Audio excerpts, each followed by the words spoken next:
So follow me.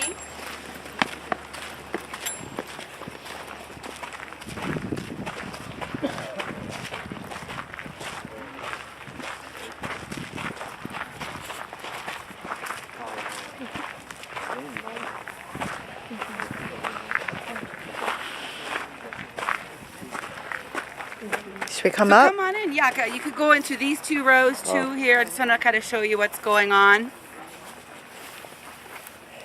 Don't you love walking among the vines here? Isn't it very calming? It's cool. So if you actually, just before we talk about the vines, if you actually look up for a second, you can kind of see what I was talking about on the map. So you have your Vaca Mountain Range right over here, and we have the Mayacamas Mountains on this side. The other side of this is Sonoma. So this kind of borders the Napa. So as you're driving down Silverado Trail and Highway 29, you can always see the mountains on either side of you. And then our property is 450 acres of this Tokelon vineyard. The Tokelon vineyard is a world famous vineyard. It was planted in 1866. I could do a whole hour on it, but I won't go too deep into that. But it's very historic. And these are the original 15 acres that Robert purchased. What is neat, so our property actually goes up to the highway where you see the cars traveling, and it goes to the foot of the mountain and about a mile past the tree line. That's about 450 acres. So if you kind of picture that.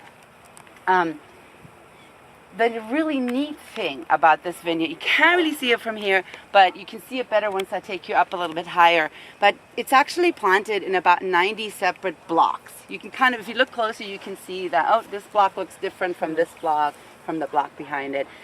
Whether the rows are planted in a different direction or we've got different aged vines there. So for example, these are 15-year-olds right in front of us. There's some 30-year-olds, 35-year-olds, 40-year-olds. There's a block that is 67-year-old Sauvignon Blanc vines, which are the oldest in North America. We also have babies. If you pass the Welcome to the Napa Valley sign there's a block there that we own too, and these are 1-year-olds. We just planted them last year. And so, you know, or it might be Merlot versus Cabernet, or there might be different